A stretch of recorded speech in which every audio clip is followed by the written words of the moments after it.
Prosseguimos hoje estudando Missionários da Luz, na abordagem da mediunidade, porque este livro nos apresenta vários ensinamentos, mas nós estamos nos detendo naquilo que interessa ao nosso grupo de quarta-feira, que é o estudo da mediunidade. Este capítulo número 3, Desenvolvimento Mediúnico, nos apresenta algumas reflexões importantes e nós vamos dividir aqui conosco este aprendizado. O André Luiz vai fazer referência a 3 casos em especial. E o instrutor Alexandre vai fazer algumas análises. Vejamos aí o primeiro caso. É o caso de um jovem que está tentando a psicografia. E ele, inclusive, lamenta que, apesar de estar tentando já há algum tempo, nada produziu. André Luiz vai analisar aquele médium, aquele rapaz, e vai ter algumas percepções espirituais com relação ao corpo dele. Os núcleos glandulares emitiam pálidas irradiações. A epífise, principalmente, assemelhava-se à reduzida semente algo luminosa, ou seja, pouco luminosa. Então, as glândulas, para André Luiz, tinham pouca iluminação. E a epífise que nós vimos no transe mediúnico ou na atividade mediúnica, ela adquire uma luminosidade maior. Nesse caso, ela estava meio apagadinha, né? Estava fraquinha, demonstrando aí as dificuldades do rapaz, do médium, em conectar-se com a espiritualidade. Nós vimos que a epífise é a glândula psíquica, é a glândula com função importante na mediunidade. As glândulas geradoras emitiam fraquíssima luminosidade, que parecia abafada por aluviões de corpúsculos negros, a se caracterizarem por espantosa mobilidade. As glândulas geradoras a que André Luiz se refere são as glândulas sexuais. Aqui nós temos que entender que a percepção de André Luiz tem a ver com o sistema eletromagnético do corpo, os elétrons, né, os prótons, as células que produzem eletricidade e que aos olhos dos espíritos são perceptíveis. E isso dá uma identidade, uma identificação para o corpo, para o espírito. Nesse caso, os órgãos, as glândulas sexuais, estavam envolvidas por uma avalanche, né? Aluviões é uma espécie de avalanche de corpúsculos negros. Imaginemos aí vírus, bactérias, mas não são. Nós vamos explicar a seguir o que são esses vírus. Mas só para a gente ter a semelhança, uma ideia do que pudesse ser isso. E tinha movimento, né? Se movimentavam muito rapidamente.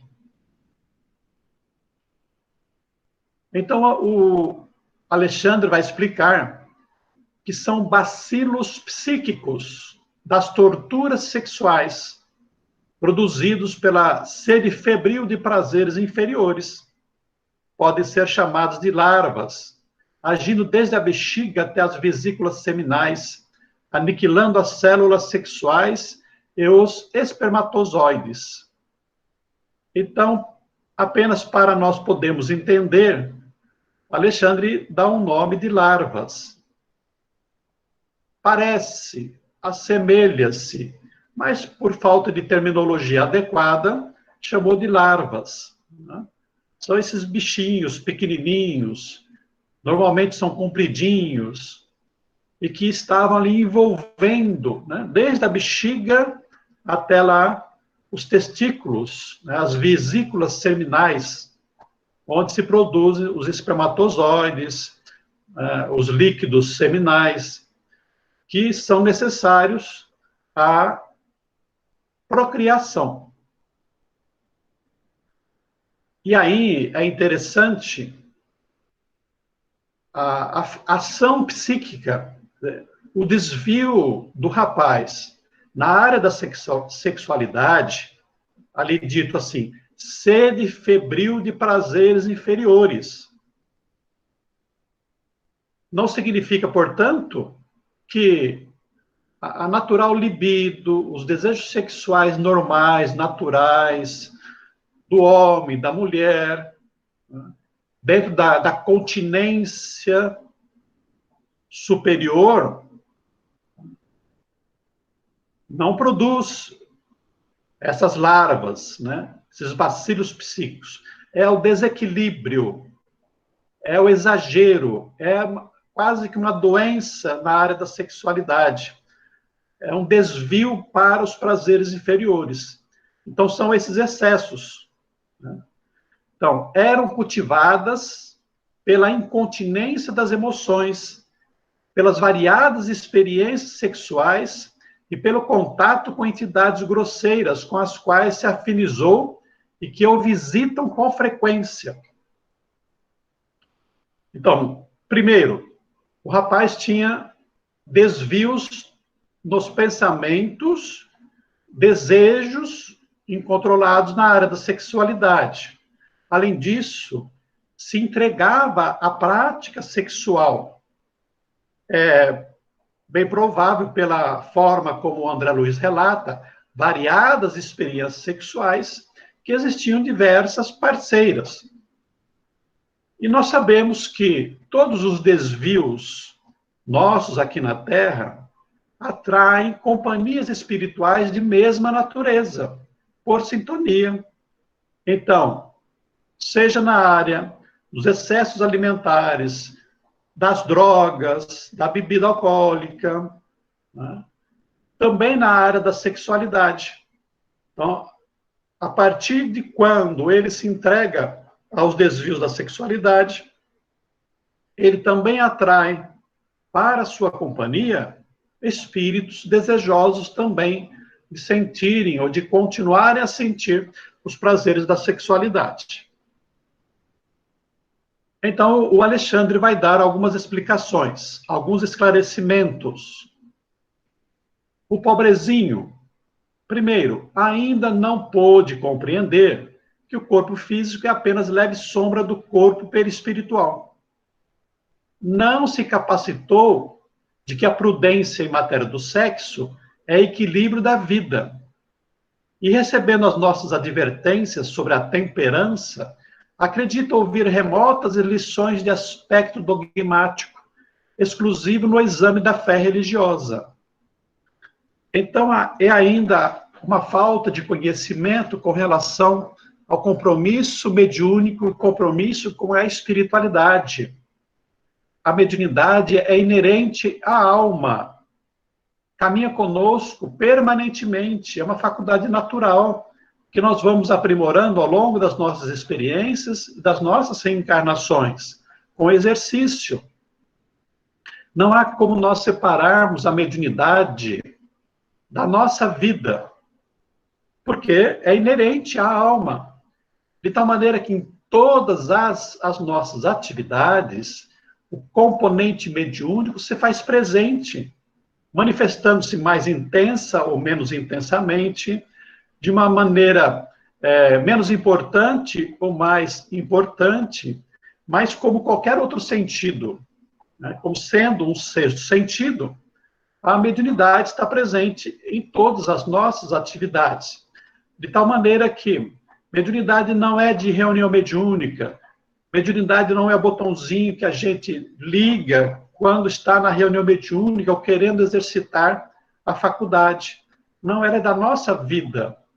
E para que nós possamos enobrecer a faculdade, é preciso também enobrecer a nossa vida, as nossas atitudes, as nossas condutas. O que nós fazemos com o nosso corpo reflete no perispírito, assim como os desequilíbrios do perispírito também repercutem no nosso corpo. Então, viver com moderação, com equilíbrio, é uma necessidade não só para a nossa estabilidade mental, psicológica, física, mas também para o exercício da própria mediunidade.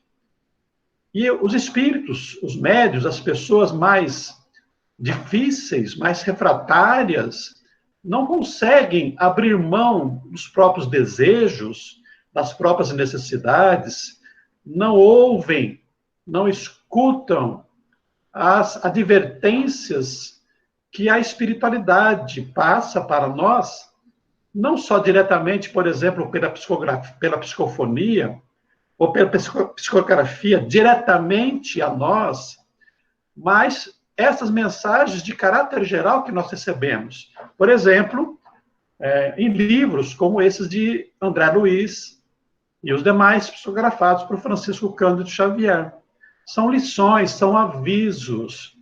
A religiosidade espírita não é de altar, não é de templo, é modo de vida, é método de vida para o nosso crescimento espiritual, para a nossa felicidade. Então, em tudo na nossa vida, precisamos colocar esse entendimento de que nós somos espiritualidade, que a espiritualidade está em nós, aqui na Terra, na nossa vida, na nossa reencarnação. E ele continua esclarecendo, a pretexto de aceitar o império da razão pura, na esfera da lógica, admite que o sexo nada tem a ver com a espiritualidade, como se esta não fosse a existência em si. Esquece-se de que tudo é espírito, manifestação divina e energia eterna. Nós não podemos separar, embora a doutrina espírita seja uma doutrina racional, lógica, mas não é uma doutrina materialista, e que nós estamos preocupados apenas com as coisas da Terra. Pelo contrário, muito pelo contrário. A lógica da doutrina espírita está intimamente relacionada com o fato de que nós somos espíritos, tendo uma experiência na Terra, e que a humanidade encarnada e desencarnada, em que a vida espiritual e a vida material estão permanentemente interligadas. Não há em absoluto como nós separarmos uma coisa do outro. Né? Tudo é espírito, nós somos espírito. Né?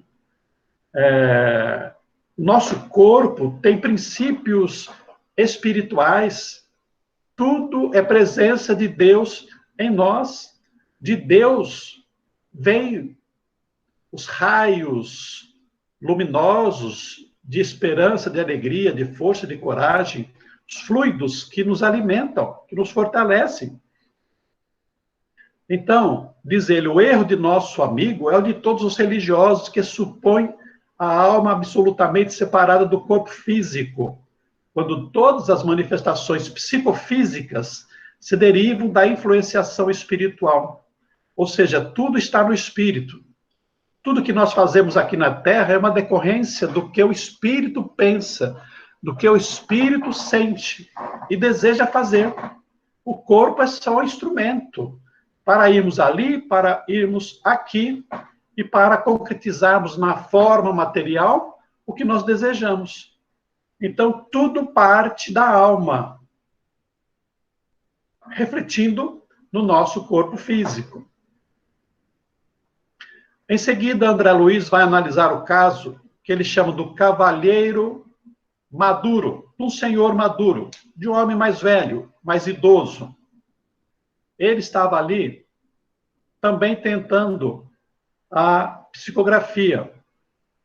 E diz André Luiz, em derredor daquele rosto pálido, assinalava-se a existência de atmosfera menos agradável. Semelhava-se-lhe o corpo a um tonel de configuração caprichosa, de cujo interior escapavam certos vapores muito leves, mas incessantes. Era um alcoólatra. Via-se-lhe a dificuldade para sustentar o pensamento com relativa calma. Deveria ele usar alcoólicos em quantidade regular. Ora, hoje nós sabemos, graças aos esclarecimentos dos espíritos, que o corpo deve estar íntegro, deve estar saudável para nós exercitarmos a mediunidade, porque os fluidos vitais são indispensáveis ao fenômeno, ao exercício da mediunidade, ao socorro dos espíritos. E então o médium deve cuidar-se em todos os sentidos, mas aqui no caso também fisicamente, com todo tipo de entorpecente, cigarros, drogas, alcoólicos, o caso do nosso Senhor aqui, do nosso irmão. E veja, então, que o corpo dele parecia um tonel, né, exalando o álcool, que, após ingerido, vai volatizando, vai se exteriorizando por todos os meios, né, do corpo, boca, nariz, tudo isso vai exalando o álcool, mas também pelos poros, né?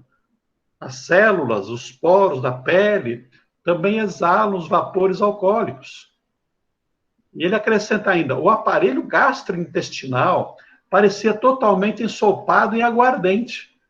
Então ele deveria ter bebido naquele dia para ir à reunião mediúnica, que é um impedimento. Nós não podemos ir para uma reunião mediúnica alcoolizados, né? O nosso corpo empanturrado de bebida, de droga, de cigarro, de comida, né? Porque essa substância invadia todos os escaninhos, quer dizer, todos os cantinhos do estômago, e começando a fazer-se sentir nas paredes do esôfago. Manifestava sua influência até no bolo fecal. Então, descia por todo o estômago, esôfago, e ia para o intestino, né, impregnando todas essas regiões do organismo. Espantava-me, diz o André Luiz, o fígado enorme. Pequeninas figuras horripilantes postavam-se vorazes ao longo da veia porta. Essa veia porta é uma que fica ligada no fígado, lutando desesperadamente com os elementos sanguíneos mais novos. Eles estavam destruindo as células vermelhas, os glóbulos vermelhos. Toda a estrutura do órgão se mantinha alterada. Nós sabemos que o excesso da bebida alcoólica vai produzir uma cirrose, pode produzir um câncer. As células se desorganizam. Terrível engurgitamento. Os lóbulos cilíndricos, o fígado, ele é composto de várias partes, chamadas de lóbulos. Modificados, abrigavam células doentes e empobrecidas. O baço, que é um outro órgão, né, fica do lado esquerdo, chamado de esplênico, daí o nome do centro de força chamado centro esplênico, apresentava anomalias estranhas. Estava tudo deformado. Estômago, intestino, fígado, baço. Aí o Alexandre esclarecendo. Você está examinando as anomalias menores. Olha só. Este companheiro permanece completamente desviado em seus centros de equilíbrio vital. Todo o sistema endocrínico, que são as glândulas que jogam substâncias no sangue, foi atingido pela atuação tóxica. Inutilmente trabalha a medula para melhorar os valores da circulação. Em vão esforçam seus centros genitais para ordenar as funções que lhes são peculiares, porque o álcool excessivo determina modificações deprimentes sobre a própria cromatina. influenciando lá dos genes. Então, percebam aí os malefícios do álcool. Né? Embora a gente não seja um assunto ligado ao corpo, tem correlação à mediunidade. Esses avisos da espiritualidade, quando falam sobre os malefícios do álcool e de outros vícios, tem a ver com a preocupação da espiritualidade em cuidar de nós. Porque nós somos companheiros, somos amigos dos espíritos, eles querem o nosso bem-estar. Os nossos mentores, protetores, os nossos anjos da guarda, querem o nosso bem-estar. A mediunidade tem raízes no corpo físico. Ora, como é que nós vamos exercitar a mediunidade com o corpo, né, estragado, doente? Não vai dar. E não tendo o corpo disponível, nós vamos deixar de cumprir o nosso compromisso, o nosso planejamento com relação à mediunidade e, portanto, com a nossa própria reencarnação. Vejam a nossa responsabilidade em cuidar do corpo, que é um empréstimo divino, para podermos trabalhar com a mediunidade, que também é uma bênção da divindade. Debalde, em vão, trabalha os rins na excreção dos elementos corrosivos, porque a ação perniciosa da substância em estudo anula diariamente grande número de néfrons. Néfrons são os órgãos, né? São partes dos rins que fazem o filtro para eliminar as impurezas.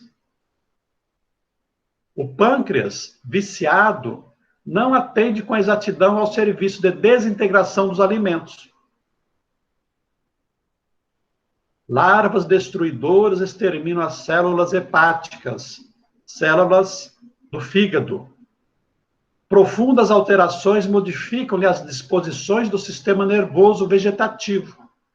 E se não fossem as glândulas sudoríparas da transpiração, tornar-se-lhe-ia talvez impossível a continuação da vida. Olha só.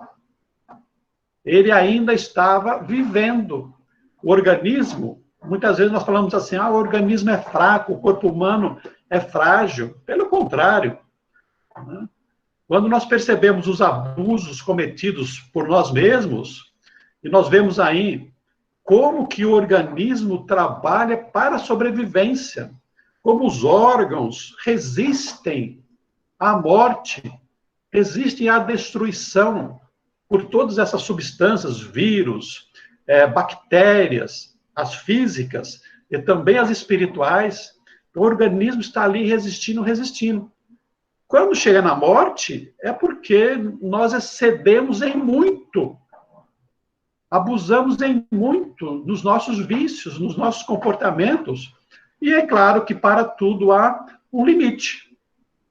A máquina, por mais perfeita que ela possa ser, por mais capacidade de recomposição, né, ela vai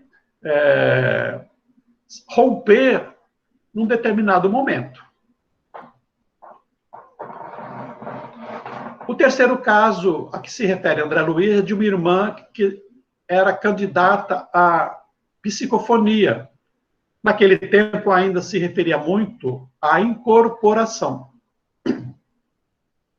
Diz André Luiz, fraquíssima luz emanava de sua organização mental e apresentava deformações físicas. O estômago dilatara-se-lhe horrivelmente e os intestinos pareciam sofrer estranhas alterações. O fígado, consideravelmente aumentado, demonstrava indefinível agitação. Desde o duodeno ao sigmoide, são partes do intestino, notavam-se-lhe anomalias de vulto. Guardava a ideia de presenciar não o trabalho de um aparelho digestivo usual, e sim de vasto alambique, cheio de pastas de carne e caldos gordurosos, cheirando a vinagre de condimentação ativa. Percebam que há uma semelhança de patologia, de doença, de desordem física, no homem com álcool e na nossa irmã com excessos de alimentos. Então, o nosso organismo, nesses casos aí, estavam totalmente desestruturados. A comida em excesso faz muito mal. A obesidade mórbida, em geral, é fruto dos abusos que nós cometemos na alimentação. Comemos demais, além do necessário, muito mais do que o próprio prazer. Em grande zona do ventre superlotado de alimentação, viam-se muitos parasitas conhecidos, mas, além deles, divisava outros corpúsculos semelhantes a lesmas voracíssimas, que se agrupavam em grandes colônias, desde os músculos e as fibras do estômago até a válvula iliocecal. Semelhantes parasitos atacavam os sucos nutritivos com assombroso potencial de destruição. Coitada da senhora. Então, quando nós estudamos no nosso curso sobre sermos comedidos no alimento para a nossa reunião mediúnica, é exatamente por causa disso. Nós devemos ser comedidos em tudo, para mantermos a saúde, a integridade física. Mas quando nós pensamos em mediunidade, e vamos nos restringir aqui somente ao dia da reunião mediúnica, nós precisamos ir para o centro devidamente preparados, porque sabemos que vamos estar ali servindo à espiritualidade, servindo aos irmãos em sofrimento, com os nossos fluidos. E a qualidade dos nossos fluidos depende exatamente da qualidade que nós mantemos no nosso organismo. São fluidos vitais. E, portanto, a qualidade dos fluidos vitais depende de como nós estamos cuidando do nosso corpo. Outros esclarecimentos de Alexandre. Temos aqui uma pobre amiga desviada nos excessos de alimentação. Todos nós já percebemos isso. Todas as suas glândulas e centros nervosos trabalham para atender às exigências do sistema digestivo. O que isso é importante? É importante porque se nós vamos para uma reunião mediúnica com estômago e intestino abarrotados, todos os nossos fluidos estão sendo utilizados, as nossas forças internas dos órgãos estão sendo utilizadas para fazer a digestão. E o que vai sobrar, então, para o trabalho com a espiritualidade? Praticamente nada. Muitas vezes, por bondade e misericórdia, a espiritualidade nos socorre, processando uma reharmonização. Não para que nós possamos trabalhar e servir, mas porque nós estamos ali também nas condições de necessitados, de doentes. Mas nós não podemos ir para a reunião mediúnica na condição de doentes. Nós precisamos ser colaboradores. Quanto mais preparados, melhor. Descuidar de si mesmo. Caiu na glutonaria crassa, tornando-se presa de seres de baixa condição. Ou seja, nossa irmã, assim como o outro irmão alcoolista, aqui também, por causa da comida, estava sendo envolvida por espíritos. Espíritos desejam continuar comendo, se alimentando, sim, dos eflúvios, dos prazeres. Por isso se utilizam dos encarnados para isso, para sentir como antes, os mesmos prazeres que sentiam quando estavam aqui, embora espiritualmente não tenham as mesmas necessidades. Encerrados esses casos, nós vamos ver um panorama geral dos ensinamentos de Alexandre para nós. Diz ele, Perante esses quadros, pode você avaliar a extensão das necessidades educativas na esfera da crosta. Ou seja, quanto ainda nós precisamos aprender, o quanto ainda nós precisamos exercitar disciplina em tudo na nossa vida. Aquela recomendação de Emmanuel para Chico Xavier sobre disciplina, disciplina, disciplina, que dá a entender que seria em relação ao exercício da mediunidade, não, é para a vida. Disciplina na nossa vida garante uma vida mais saudável, um corpo mais saudável, uma mente mais saudável, uma psicologia, uma emoção mais saudável. Então, em verdade, nós ainda estamos muito distantes de sermos capazes de viver na Terra com espiritualidade, com consciência lúcida, pensando na nossa responsabilidade, na bênção do corpo para nós, na importância da reencarnação. Tudo isso para a nossa felicidade. A mente encarnada, continua, engalanou-se com os valores intelectuais e fez o culto da razão pura, esquecendo-se de que a razão humana precisa de luz divina. Ainda nós vivemos na Terra um culto ao materialismo, o culto ao hedonismo, aos prazeres, ao culto às glórias da Terra, ao dinheiro. A doutrina espírita, com o evangelho puro, essência, simplicidade, nos leva a pensar na vida de maneira diferente, sendo alguém do mundo, mas não vivendo como os homens do mundo, no sentido materialista. É ser espíritos vivendo na Terra com os olhos na espiritualidade. Diz Alexandre, o homem comum percebe muito pouco e sente muito menos. Porque nós estamos muito preocupados conosco mesmo. Não percebemos a questão da espiritualidade, da psicologia, das emoções, e não sabemos muito avaliar o que nós sentimos. As nossas emoções, os nossos sentimentos, como é que nós somos de verdade, o nosso self, a nossa intimidade. Necessitamos, olha a advertência de Alexandre, acionar as melhores possibilidades de colaboração para que os companheiros terrestres valorizem as suas oportunidades benditas de serviço e redenção. A espiritualidade trabalha permanentemente para o nosso bem-estar, para o nosso despertar. Por quê? Porque nós não damos a nossa contribuição. Nós não colaboramos com o nosso bem-estar. Abusamos das nossas possibilidades. Graças a advertências e recomendações de André Luiz, de Emmanuel, de outros muitos companheiros espirituais, hoje, né, passados tantos anos dessas obras, nós já podemos pensar de maneira diferente. Temos o norte, sabemos mais ou menos qual é o caminho a seguir.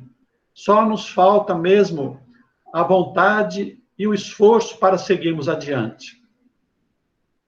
A mediunidade não é exclusiva dos chamados médiuns. Médiuns ostensivos, quer dizer ele. Todas as criaturas a possuem, porquanto significa percepção espiritual, que deve ser incentivada em nós mesmos. Alexandre nada mais faz do que repetir o próprio Kardec. Quando trata dos médiuns, médium somos todos nós. A faculdade é do ser humano, é da pessoa.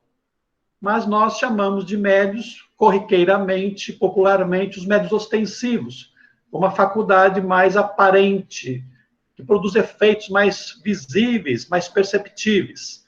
Mas, na essência, todos nós somos portadores desse dom, dessa faculdade que é a mediunidade. Então, não bastará perceber a espiritualidade. É imprescindível, necessário santificar a faculdade. convertendo-a no ministério ativo do bem.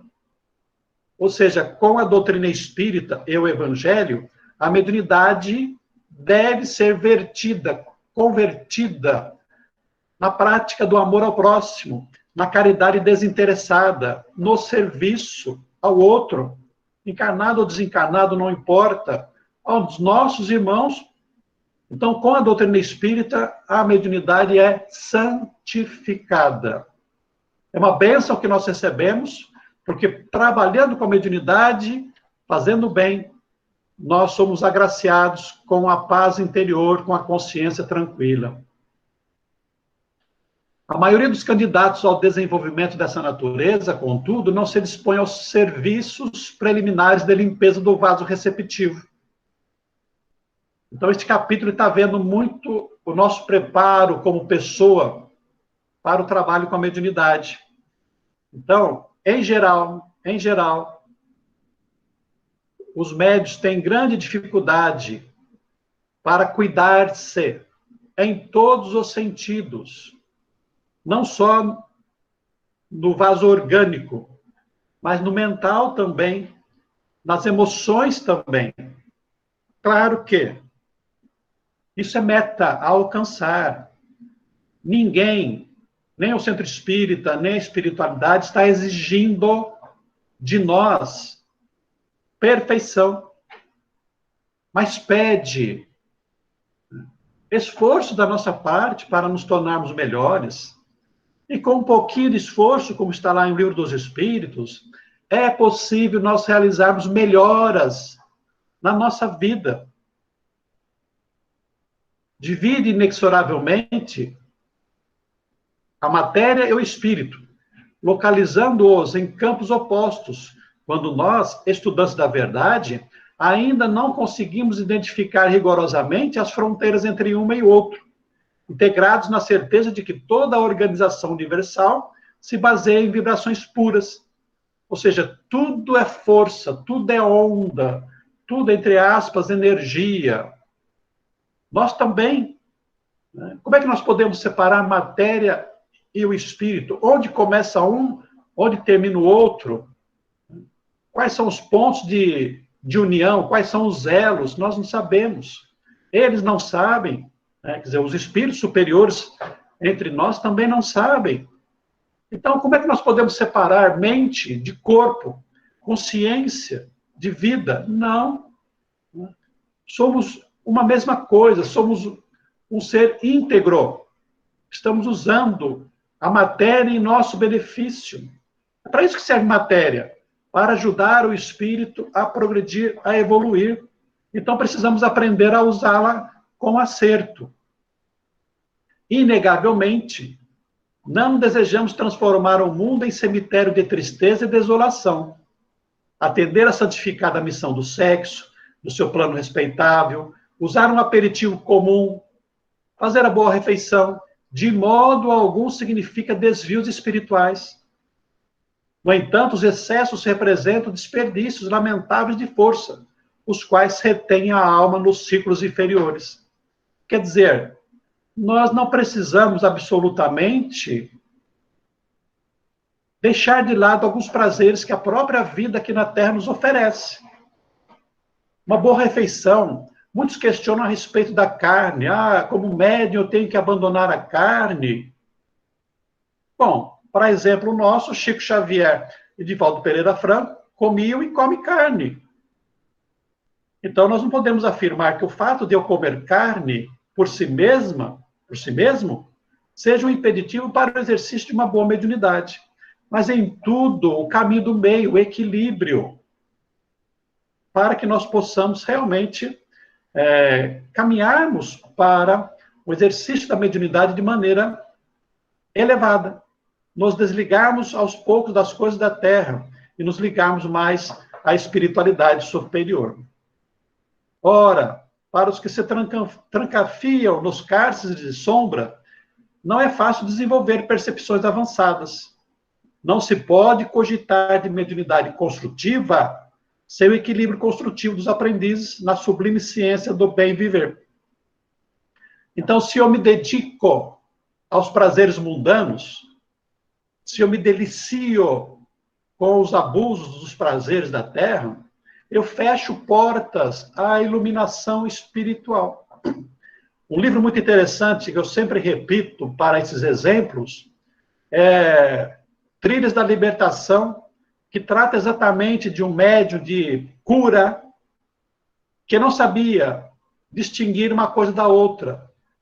Imaginava que era possível ser médium e, ao mesmo tempo, gozar dos prazeres excessivos das coisas materiais. Sair de uma sessão de cura e ir para um bar festejar com bebidas e mulheres. Para ele era tudo muito normal, o que não é, como nós estamos aprendendo.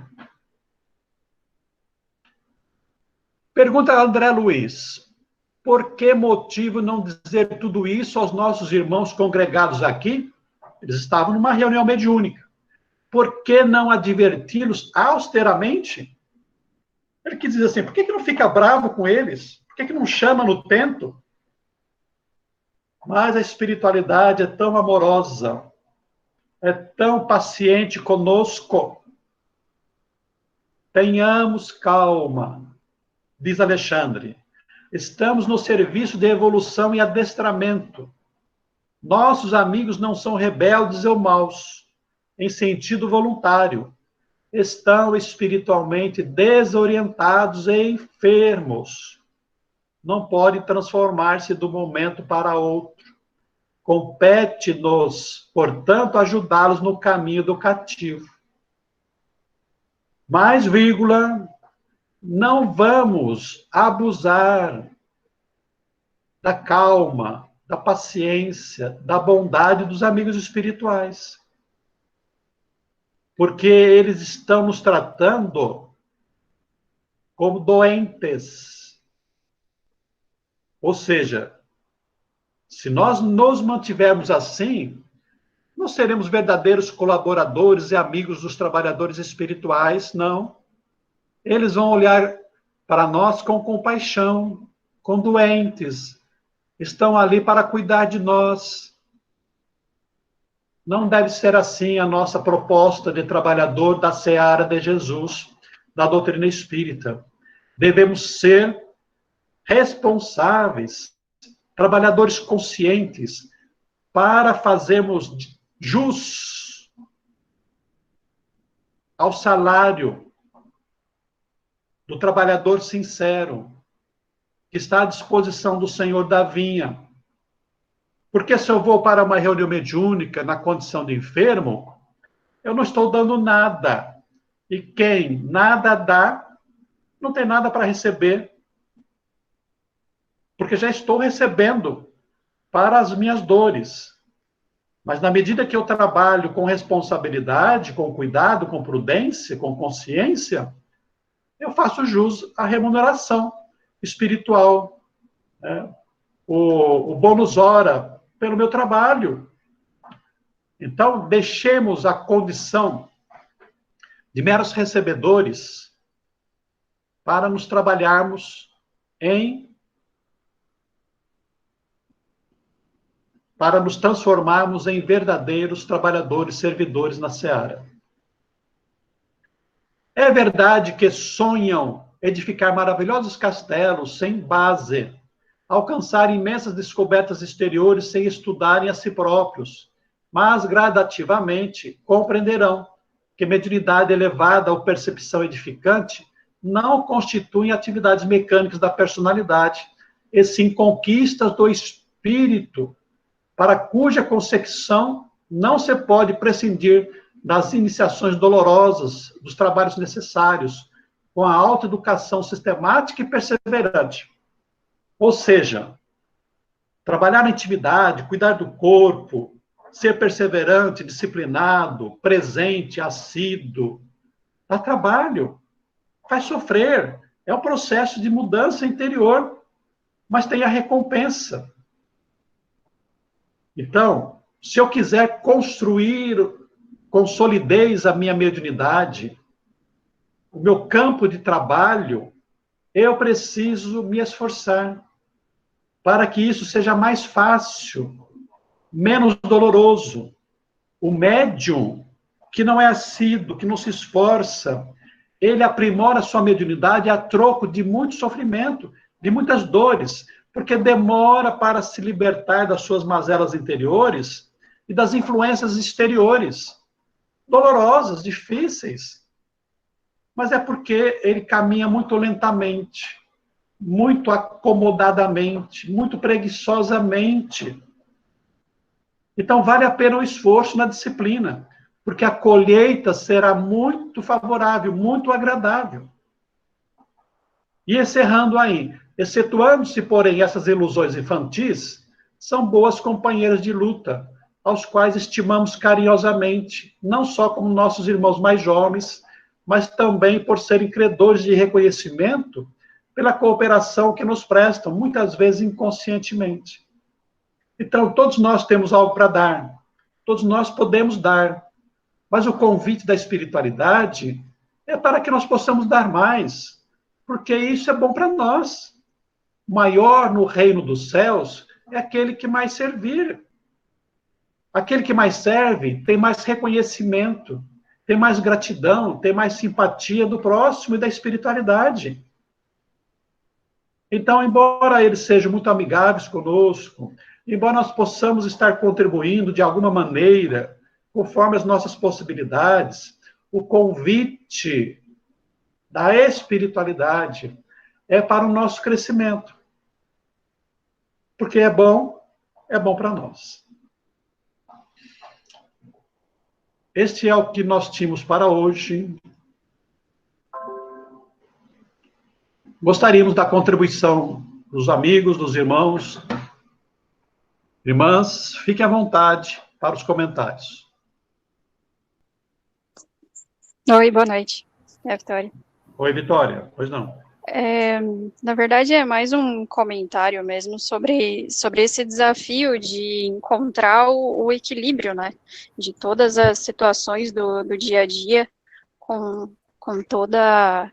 Eu, particularmente, adoro comer, então, para mim, tem sido um desafio bem grande de tentar controlar isso e buscar um equilíbrio, uma vida mais saudável, né, justamente pensando sobre esse aspecto, né, e é difícil chegar ao momento que a gente saiba realmente qual é o ponto de equilíbrio de tudo isso.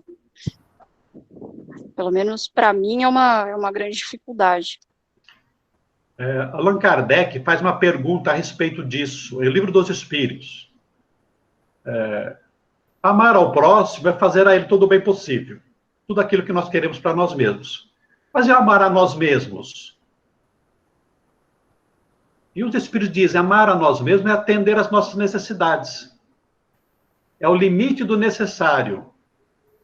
Então, qual é o necessário para manter a minha saúde? Um prato de comida suficiente? Ou eu preciso comer 2 ou 3? Quem é que vai me dar esse limite? O meu organismo. O médico. Você vai ao médico e ele fala assim, olha, companheiro, você está com o colesterol alto. Você está comendo muita carne, muita gordura, muita proteína. Você precisa se cuidar. Então, o médico está dizendo para você qual é o limite da sua necessidade. Pronto. A doutrina espírita, ela anda para a par com a saúde, com a medicina, com os médicos, com a ciência. Então, não é a doutrina espírita que vai dizer, olha, coma menos carne, menos enlatados, coma menos açúcar, porque você vai ter diabetes. Não, quem fala isso é a medicina.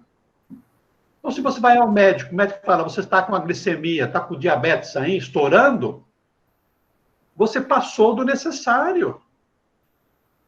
Então, nós temos que pensar naquilo que é bom para o meu organismo e para a minha mente. Esse é o limite. Agora, eu quero...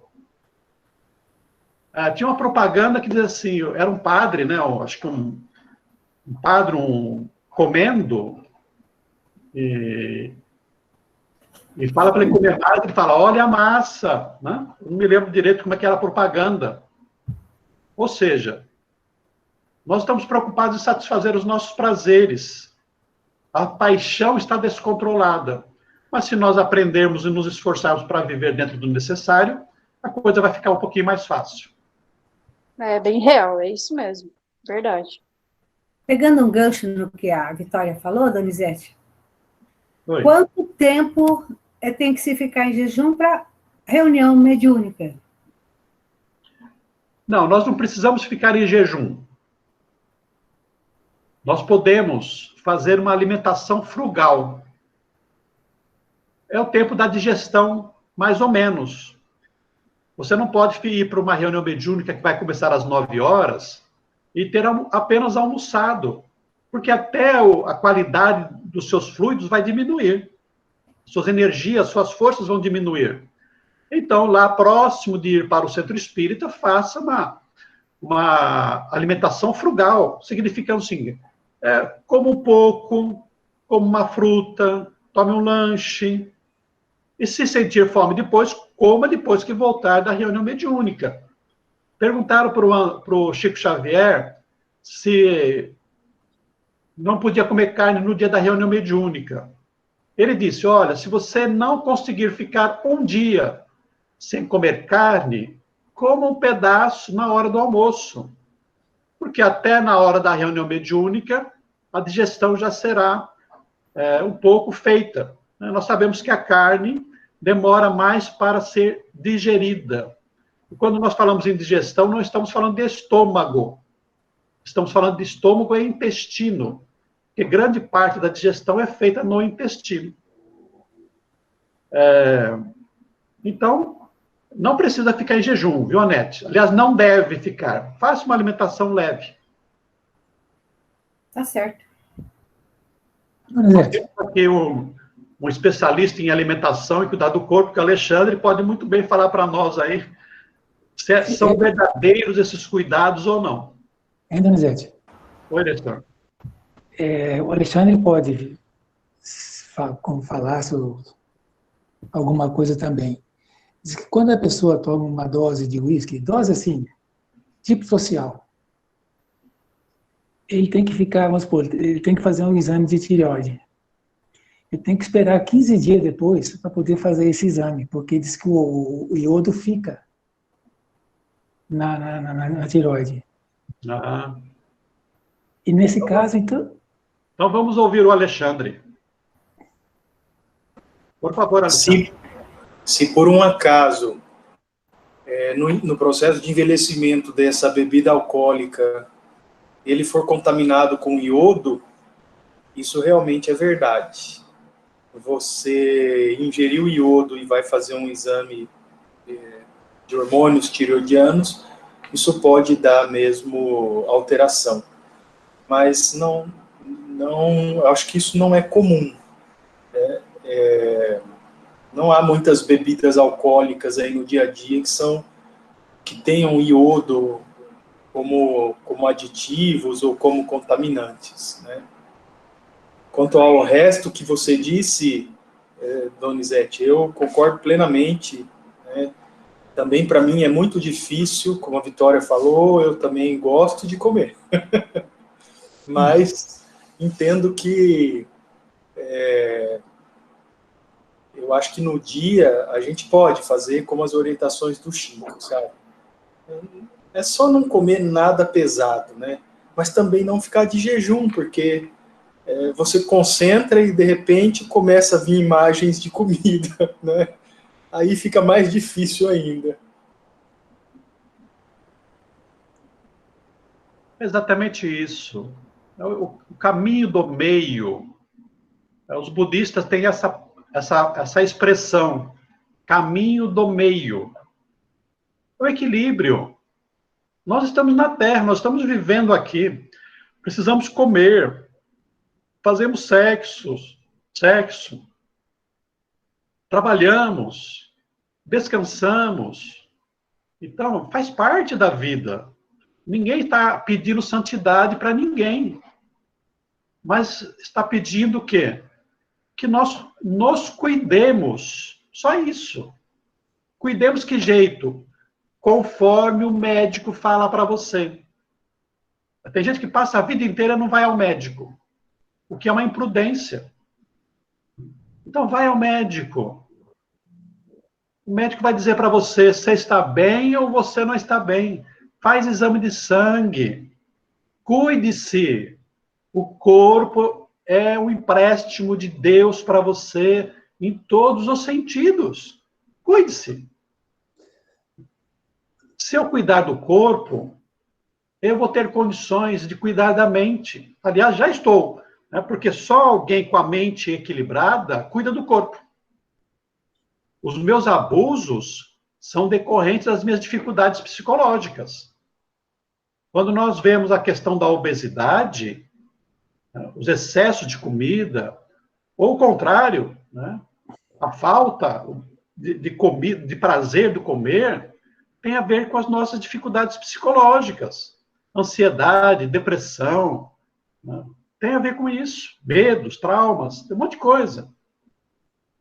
Então, cuida do corpo quem está com a mente mais ou menos equilibrada, psicologicamente equilibrada. E então nós podemos cuidar da espiritualidade, tem mais condições de cuidar da espiritualidade. Enquanto nós estamos saudáveis, vamos fazer isso. Por que esperar ficar doente? Por que esperar sofrer? Por que esperar a mediunidade apertar o nosso passo para ir para o centro? Enquanto estamos saudáveis, vamos nos cuidar.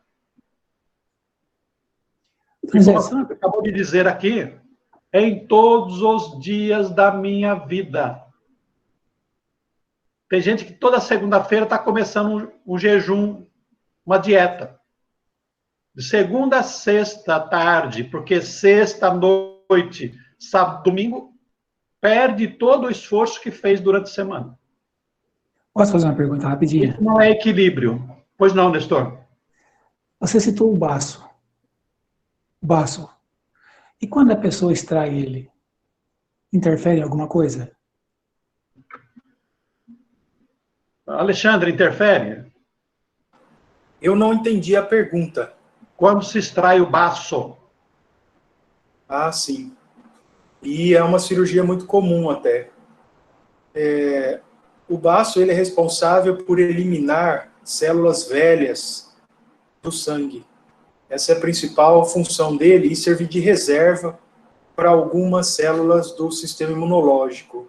Quando você retira o baço, quem faz grande parte dessa tarefa é o fígado e alguns outros órgãos, que a gente chama de órgãos linfóides ao redor do corpo. Mas então, fisicamente falando, não faz muita diferença. Pergunta respondida por quem sabe. Tá certo, obrigado. Pessoal, o nosso tempo já se esgotou.